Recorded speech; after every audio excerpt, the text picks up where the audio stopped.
Ẹ káàárọ̀ gbogbo tí tó ń gbọ́ mi. Ẹ kú Sunday ní ìwọ tí tó gbọ́ mi káàkiri Nàìjíríà. Mo gbàdúrà fún ọ ní orúkọ Jésù. Ẹni coronavirus ò ní wọlé tọ̀ wá wá.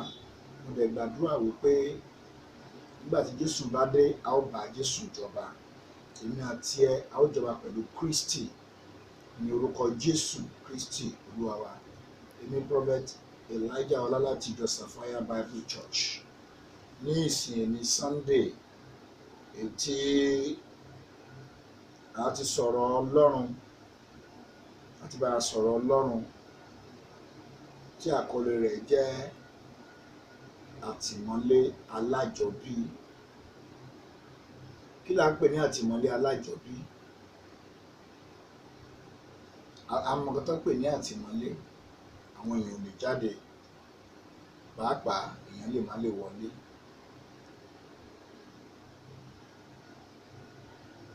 Ẹ jẹ́ ká wo ìwé 2 Kings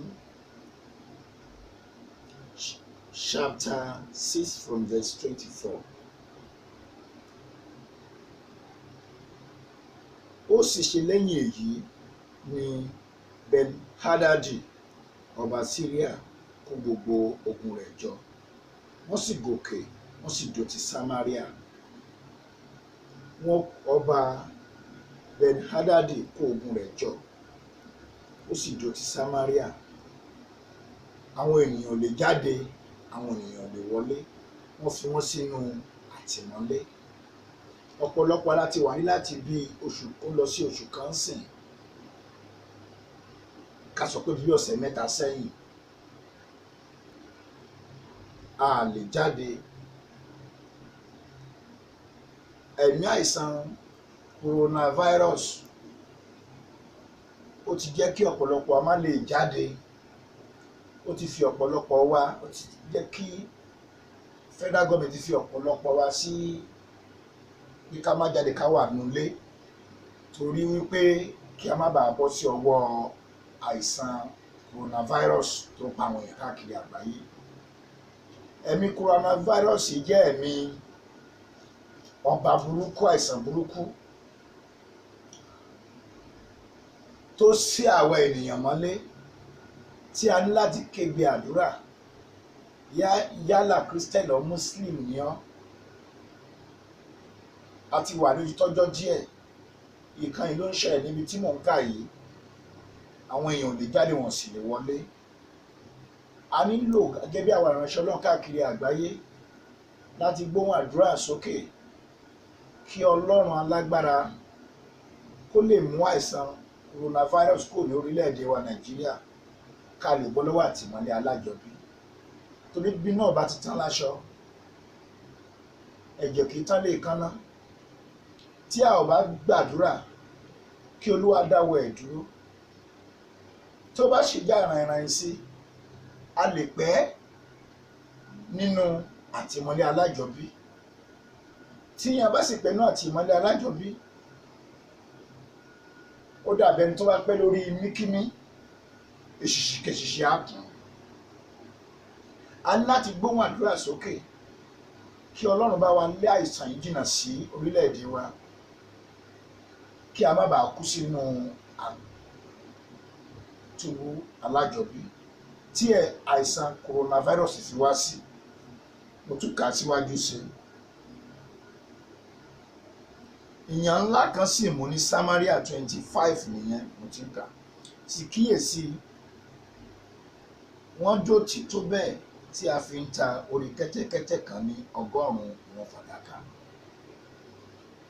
Orílẹ̀ ìṣẹ̀lẹ̀ ní Samaria tó ní agbára. Ogun yẹn dúró tì wọ́n, àwọn èèyàn ò lè jáde. Àwọn tó lọ rajà, wọn ò lè jáde lọ rajà torí pé ogun wà ní ẹnubodè wọn. Síwájú kí a tó wọnú ogun coronavirus ni ìjọba ti tì bodè káàkiri, kí àwa náà lè máa ṣe nǹkan tiwa náà, kí àwọn nǹkan burúkú má lè máa wọlé. Torí níbẹ̀ ni àwọn èèyàn burúkú gbà wọlé àti kó nǹkan burúkú wọlé. Kí àwa náà tún lè máa ṣe àwọn nǹkan rere tiwa kó lè wúlò fún wa, wọ́n tì í wọ́n ti tì í nínú ìrìn àjò tí wọ́n ti kò pẹ́ ní coronavirus tún wọlé. Ìyẹn tí àwa ènìyàn mọ́lé, ó ti iléeṣẹ́ wa pa. Gbogbo àwọn ìpínlẹ̀ wọ́n ti bòde tiwọn náà. Stéètì kan kò lè lọ sí stéètì kejì, stéètì kejì kò lè lọ sí stéètì kẹta. Mo gbàdúrà fún ìwọ tí ò ń gbọ́ mi lónìí tó mọ̀ ìtumọ̀ àtìmọ́lé. Olúwa yóò mú wa kúrò nínú àtìmọ́lé alájọbí. Àwọn ènìyàn ò lè jáde ní Samaria láti lọ ra nǹkan àwọn òṣòwò. Bẹ́ẹ̀ ni àwọn èèyàn tó ń ṣòwò láti orílẹ̀-èdè kejì ò lè wọlé wá láti wá ta ọjà fún wọn. Ìyàn yìí mú tó bẹ́ẹ̀ gẹ́ sí àwọn èèyàn fi ń ta orí kẹ́tẹ́kẹ́tẹ́ ní òye owó ńlá. Gẹ́gẹ́ bí ẹ̀kọ́ tí a kọ́, a rí pé kẹ́tẹ́kẹ́tẹ́ kì í ṣe ẹranko tí wọ́n ń jẹ. Ẹranko tó wà nílé ni tí àwọn èèyàn máa ń tọ́jú. Ó wúlò láti rìnrìn àjò àbí lọ sí ojú ogun. Fún ìdí èyí, àwọn èèyàn yàn láti má máa jẹ kẹ́tẹ́kẹ́tẹ́. Ṣùgbọ́n nígbà tí èèyàn bá jẹ oúnjẹ tó fẹ́ tán, èyí tó bá rí lókun ni ohun tó kù tí èèyàn máa jẹ. Ìyàn yìí mú tó bẹ́ẹ̀ gẹ́ kò sí oúnjẹ láàrin ìlú mọ́. Mo mọ̀ pé ó máa ṣe wá kàyéfì wípé báwo ni àwọn èèyàn ṣe ń jẹ orí kẹ́tẹ́kẹ́tẹ́, ibo ni kẹ́tẹ́kẹ́tẹ́ fúnra rẹ̀ wà. Àwọn èèyàn ń jẹ ohun tí wọ́n rí àti ohun tí wọ́n máa ń jẹ, wọ́n jẹ kò sí mọ́. Kẹ́tẹ́kẹ́tẹ́ tó ń gbé wọn rìn káàkiri àbí tí wọ́n mú lọ tí wọ́n ń lọ sójú ogun, wọ́n bẹ̀ sí ń pa. Wọ́n tọ́jú orí kẹ́tẹ́kẹ́tẹ́ pé àníjẹ orí ẹ̀ ni, ẹ̀jẹ̀ á jẹ ara ẹ̀ nìkan. Wọ́n jẹ ara kẹ́tẹ́kẹ́tẹ́, wọ́n jẹ ẹsẹ̀, wọ́n jẹ apá kẹ́tẹ́kẹ́tẹ́. Nígbà tí apá àti ẹsẹ̀ kẹ́tẹ́kẹ́tẹ́ àti egun kẹ́tẹ́kẹ́tẹ́ tán, àwọn ènìyàn rántí àti jẹ orí rẹ̀. Àwọn tó ní orí ẹ̀ lé sí ń tà ní owó tó pọ̀.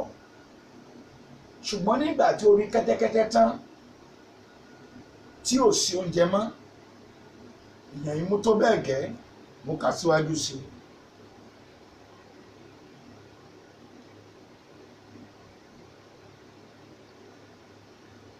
Àti ìdámẹ́rin òṣùwọ̀n kábù imí ẹyẹlé ní ìwọ̀n fàdákà 5.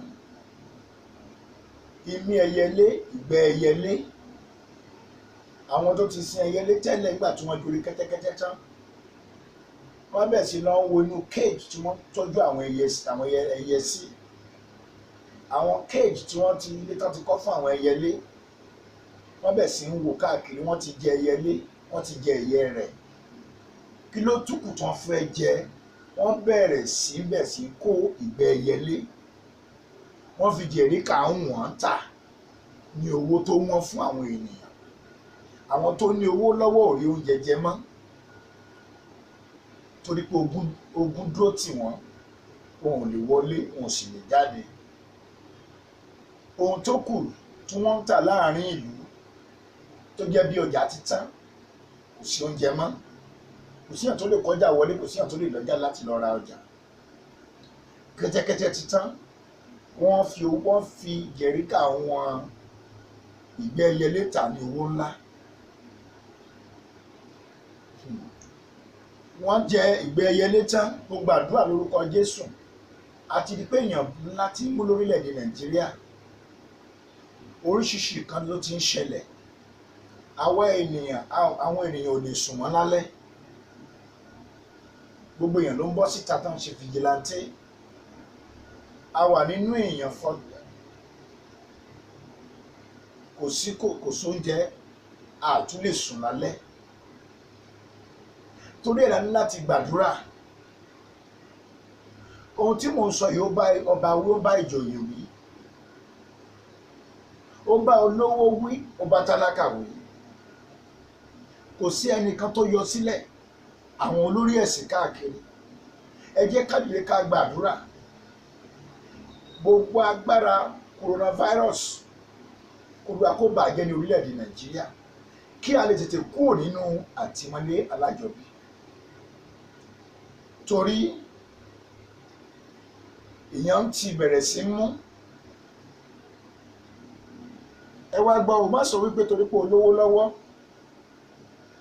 kó má gba àdúrà yìí, torí òjò ń pa èlùbọ́ inú òrì ń dùn. Orí ti gbàgbé pé òjò máa rọ̀ ó máa dá, òun á sì padà yọ. Tí òòrùn bá yọ, kí ni ó ṣẹlẹ̀ sí òrì? Oyè tó kára èwo lè padà kára ẹdẹ o. Kò sí ẹni tí nǹkan yóò lè kàn, torí ẹ̀ ńlá ní láti gbàdúrà. Àwọn èèyàn bẹ̀ sí ń jẹ ìgbẹ́ ẹyẹlé, ṣùgbọ́n nígbà tí ìgbẹ́ ẹyẹlé tán kọ́, àwọn èèyàn bára wọn sọ̀rọ̀, wọ́n bẹ̀ sí ń pọ̀ ọmọ ara wọn, wọ́n ń jẹ. Bíbélì ṣe sọ tí a máa kà ń bẹ̀ sí i. Èkíní wá wípé jẹ́ ká jẹ ọmọ wa, tó bá di ọ̀la màá mú ọmọ tèmi náà sílẹ̀ àtúnjẹ. Ṣèbó lọ́mọ mẹ́rin, ṣèbó lọ́mọ márùn-ún, a lè lóyá tá bá pa ọmọ yìí tá bá jẹ́ lénìí, kó tó di ọ̀la a lè kó nínú àtìmọ́lé alájọbí. Àwọn ọmọ tó kù máa lè save pẹ̀lú àwa náà. Ọmọ mẹ́rin la bí, ọmọ márùn-ún la bí, tá bá jẹ ẹyọ̀kan nínú ẹ̀, ó sì máa kọ́ ọmọ mẹ́ta. Tí Ọlọ́run bá jẹ́ kí a tètè kó nínú àtìmọ́lé alájọbí, a sì lè bímọ míì. Èrò yìí ló wá sí ọkàn wọn wípé tá má bí ọmọ mẹ́ta kan jẹ ẹyọ̀kan nínú ẹ̀, eléyìí náà kó mú ọmọ tiẹ̀ lẹ́ẹ̀kan wọn jẹ. Wọ́n jẹ ọmọ ẹnìkíní, wọ́n jẹ ọmọ ẹnìkejì, ṣùgbọ́n èèyàn kan mú ọmọ tiẹ̀ lọ pamọ́. Èyí mú ìbànújẹ́ wá bá wọn, torí pé wọ́n ti bẹ̀ sí í jọmọ ara wọn. Wọ́n sì sáré lọ bá kábíyèsí. Ẹ jẹ́ á kà á. Ó ti wà ní verse 26. Ó sì ṣe tí ọba Ísírẹ́lì ń kọjá lọ lórí odi, obìnrin kan sọkún tọ̀ wá wípé, gbà mí olúwa mi ọba. Òun sì wípé, bí olúwa kò bá gbà ọ́, níbo ni èmi yóò ti gbé gbà ọ́? Láti inú ilẹ̀ ìpakà tàbí láti inú ibi ìfúntí? Ọba dá lóhùn pé bí Ọlọ́run ò bá gbà wọ́n, níbo lèmi ti fẹ́ gbà ọ́? Ṣé nínú kòsíkòsí gbogbo nǹkan ti tán? Obìnrin yìí sunkún tọ̀ lọ́ba lọ. Ó ní Ọlọ́run nìkan ló lè gbà, torí ẹ̀ láti ké pe Ọlọ́run gbogbo wa. Nínú ilé tá a bá wà, nínú ilé wa yẹn tí a wà yìí náà, ẹ jẹ́ á ké pe Ọlọ́run. Nínú ihò Dáníẹ́lì ké pe Ọlọ́run, Ọlọ́run sì gbóhùn Dáníẹ́lì. Ó pa kìnìún ní ẹnu mọ́. Ṣẹ́dúrákì, Mẹ́sákì àti Àbẹ́nígò ké pe Ọlọ́run nínú iná, iná ò sì jó wọn. Ẹ jẹ́ káwa náà ké pe Ọlọ́run. Nínú ilé tí a wà yẹn, jẹ́ ká ké pe Ọlọ́run, gbogbo onígbàgbọ́ pátápátá, kí Ọlọ́run kó dáwọ́ coronavirus dúró, kí a lè fi kúrò nínú àtìmọ́lé alájọbí tí ogun coronavirus fi wá sí. 27. Ó sì wí pé, bí olúwa kò bá gbà ọ́, níbo lèmi ó ti gbà ọ́? Gbígbà ọ́ láti inú ilẹ̀ ìpakà tàbí láti inú ibi ìfúntí? 28. Ọba sì wí fún pé, èéṣe ọ́? Ó sì dáhùn wípé, obìnrin yìí wí fún mi pé, mú ọmọkùnrin rẹ wá, kí àwa kí ó lè jẹ ní òní yìí, àwa ó sì jẹ ọmọ tèmi ní ọ̀la. Bẹ́ẹ̀ ni àwa ṣe ọmọ mi, àwa sì jẹ. Èmi sì wí fún un ní ọjọ́ kejì pé, mú ọmọ rẹ wá, kí àwa kí ó jẹ. Òun sì ti mú ọmọ rẹ̀ pamọ́. Ìyàn yìí ń le débi pé àwọn abiyamọ ń bẹ̀ sí ń jọmọ ara wọn. Mo gbàdúrà ní orúkọ Jésù, gbogbo abiyamọ tó ń gbọ́ mi, ní fọwọ́ ara wa, fi ẹnu ọwọ́ ara wa gbé ọmọ wa sí, a ò sì ní fi ẹnu ara wa jẹ ọmọ ara wa lórúkọ Jésù.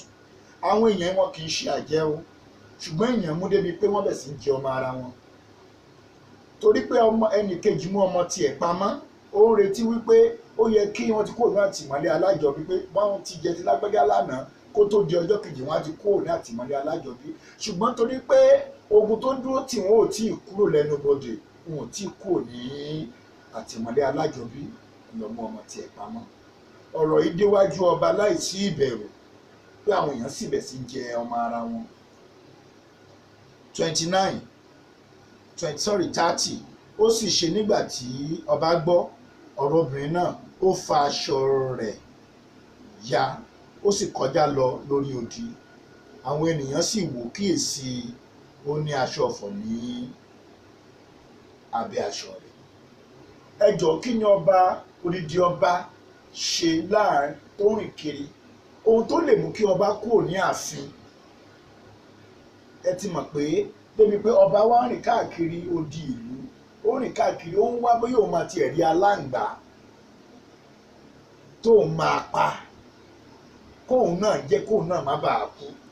Torí ẹ̀ mo sọ pé ọ̀rọ̀ yóò yẹ ọba sẹ́yìn, kò sì yọ ìjòyè sẹ́yìn. Ní ìsìn ó bá gbogbo wa wí láti dìde láti gba àdúrà fún òmìnira ara wa kúrò nínú túbú tí coronavirus fi wá sí. A ní láti gbàdúrà, àtọba àti ìjòyè, àtọmọlú àti ẹrú, kí a má bàa pẹ́lù nínú àtìmọ́lé alájọbí tí àìsàn coronavirus fi wá sí. Bíbélì sọ pé ọba sì fa aṣọ rẹ̀ ya, ó sì ń kọjá lọ, àwọn èèyàn sì ń wò ó, kíyèsí aṣọ ọ̀fọ̀ sì ń bẹ ní abẹ́ aṣọ rẹ̀. Ìyẹn ni pé ọba gan ṣọ̀fọ̀ fún ara rẹ̀, ó ti wọ aṣọ ọ̀fọ̀ tẹ́lẹ̀ aṣọ tó wọ̀. Ọba ò rí nǹkan jẹ mọ́, ó ń wá aláǹgbá kiri àtọmọlé káàkiri ìlú. Mo gbàdúrà fún gbogbo etí tó ń gbọ́ mi lónìí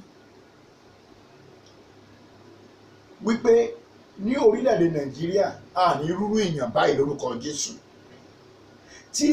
Tí ogun bá dúró tìyàn, táwọn èèyàn ò lè jáde, tí wọn ò lè jáde, tí wọn ò lè ṣòwò, ìyàn ńlá ló máa ń jẹ́ kó ṣẹlẹ̀ ní orílẹ̀-èdè tí irú ẹ̀ bá ti ṣẹlẹ̀.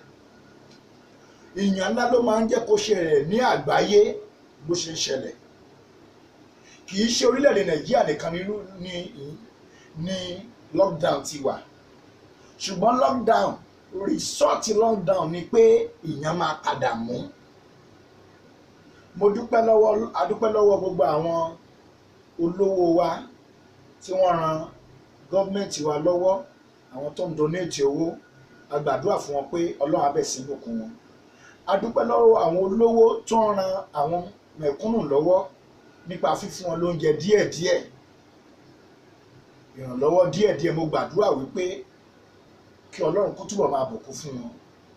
Ṣùgbọ́n ẹ jẹ́ kí a jọ gbàdúrà yìí o, torí pé ìwọ̀nba díẹ̀díẹ̀ tí a rí yẹn, tí ẹni tó fún ni tí ò bá ní mọ́, ẹ jọ̀ọ́ kí lẹni tí wọ́n fún máa jẹ. Tí orílẹ̀-èdè tó fún ni tí ò bá sí owó mọ́, ẹ jọ̀ọ́ kí làwọn ọmọ orílẹ̀-èdè fẹ́ jẹ. Olówó tó ń fún ni tí ò bá ní mọ́, tí ò ráyè ṣiṣẹ́, tí ò ráyè jáde,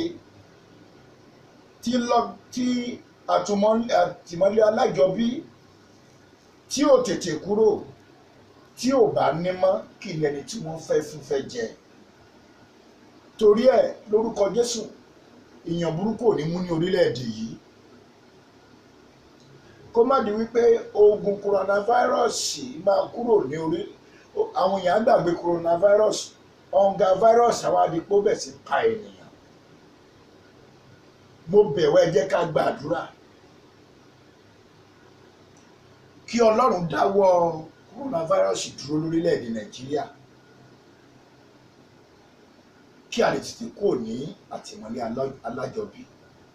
Bí o ti ń gbọ́ mi, mo gbàdúrà fún orílẹ̀-èdè Nàìjíríà àti àgbáyé. Ogun coronavirus ní orúkọ Jésù kó lànà dànù. Gbogbo àwa tí a sì wà lóní àtìmọ́lé Olúwa kó tú wa sílẹ̀. Ogun coronavirus ó yá wá bìgbà lórúkọ Jésù. Ogun tí ò jẹ́ káwọn ọmọ iléèwé lè lọ sílé ìwé, àwọn èèyàn tó ń lọ bí iṣẹ́ ò lè lọ bí iṣẹ́, gbogbo àwọn èèyàn wá wà nínú ilé, kò lè sí ohun tá a jẹ. Mo gbàdúrà lórúkọ Jésù, ogun yẹn kó kúrò lórílẹ̀-èdè yìí. Ogun yẹn kó kúrò lórílẹ̀-èdè yìí. Gbogbo etí tó ń gbọ́ mi, ẹ jẹ́ á gbàdúrà fún orílẹ̀-èdè Nàìjíríà kí Ọlọ́run dáwọ́ coronavirus dúró. lórílẹ̀‐èdè Nàìjíríà kí a lè tètè kúrò nínú àtìmọ́lé alájọbí. Gbogbo alámàgbà nínú ilé wa o. A ti ń gbàwẹ̀ ń sìn, a dẹ̀ ń ṣiṣẹ́ òru sí torí ọ̀pọ̀lọpọ̀ wa ní ò lè sùn. Ọ̀pọ̀lọpọ̀ lájọ ń ṣe fìjìláńtì lójoojúmọ́. Ìṣọ́ òru ti papọ̀ mọ́ àwẹ̀, ṣùgbọ́n mo gbàdúrà wípé ẹ̀jẹ̀ Jésù yóò fi òpin sí i. Gbogbo àkóràn wà lọ́wọ́. God bless you. Stay home and stay safe.